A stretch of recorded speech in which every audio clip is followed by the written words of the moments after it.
একমত সজলের সঙ্গে যে আপনি বিচার চান, আপনি চাকরি চান, আপনি চিকিৎসা চান, মমতা ব্যানার্জিকে রেখে আপনি কিছু পাবেন না।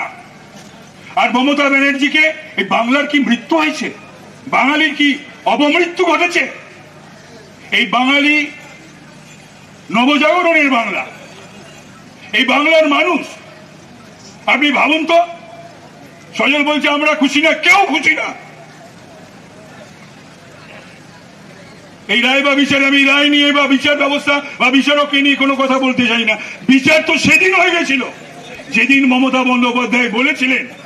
তখন তো কলকাতা পুলিশের হাতেই ছিল, ধরা পড়েছিল এই শয়তানটা, যার আজকে লাইফ ইমপ্রিজনমেন্ট হয়েছে। কি করে বলতে পারেন একজন মুখ্যমন্ত্রী, তিনি ইনভেস্টিগেটিং অথরিটির কেউ, তিনি ইনভেস্টিগেশন চলাকালীন বলছেন এখানে রয়েছে পুলিশ কর্তারা, বলেন মুখে হাত দিয়ে আমি ঠিক বলছি কিনা। উনি বললেন আসল অপরাধী ধরা পড়ে গেছে। আরে সেদিনই তো বিচার হয়ে গেছিল, বিচার তো সেদিন হয়েছিল। তার বাবা মাকে টাকা অফার করা, ক্রাইম সিনটাকে ধ্বংস করে দেওয়া, লোপাট করে দেওয়া প্রামাণ্য এবং সাক্ষ্য। তারপরে মনে পড়ছে তখন কলকাতা পুলিশ ইনভেস্টিগেশন করছে।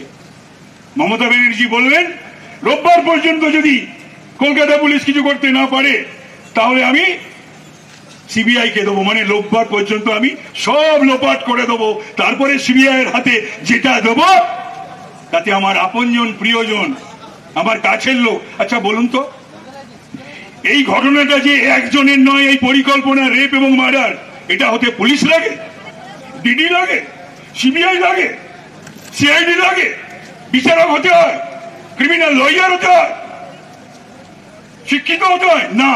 এই ঘটনাটা একজনের পরিকল্পনাও নয়, আর একজন রেপ বা মার্ডার করেনি। যার ইমপ্রিজমেন্ট হয়েছে সে জড়িত থাকতে পারে, সে হয়তো জড়িত, কিন্তু এটা একজনের কাজ নয়। যদি একজনেরই কাজ হতো তাহলে সরানো হলো কেন ডিসি নটকে, সরানো হলো কেন সিপি কে, জেলে গেল কেন ওসি টালা? তাই রন্ধ্রে রন্ধ্রে ছত্রাক। আর মুখ্যমন্ত্রী খুশি? উনি তো হবেনই খুশি। ওনার কাজ হলো এই দুর্বৃত্ত রাজ, দুর্নীতি রাজ আর পুলিশি রাজটাকে টিকিয়ে রাখা, তা না হলে তিনি টিকিয়ে থাকতে পারবেন না। হ্যাঁ, গণবিদ্রোহের প্রয়োজন, ঠিকই বলেছে সজল, একমত আমি। বাংলার স্বার্থে, আমাদের স্বার্থে, আমাদের নবপ্রজন্মের স্বার্থে। মমতা ব্যানার্জি তো মায়ের যন্ত্রণা বুঝবেন কি করে?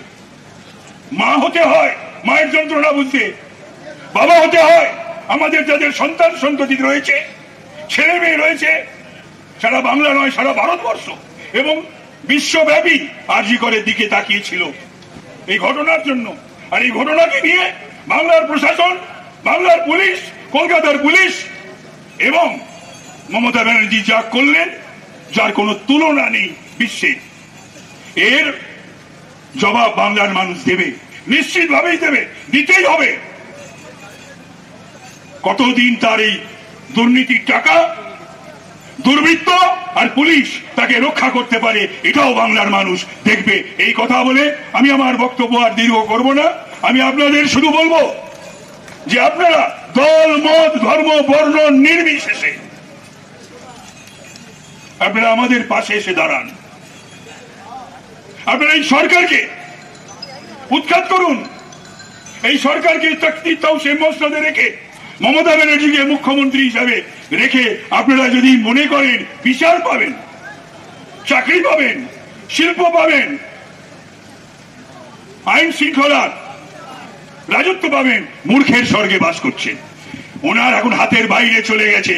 উনি প্রথম দিন থেকে সেই রাজ ধরেননি।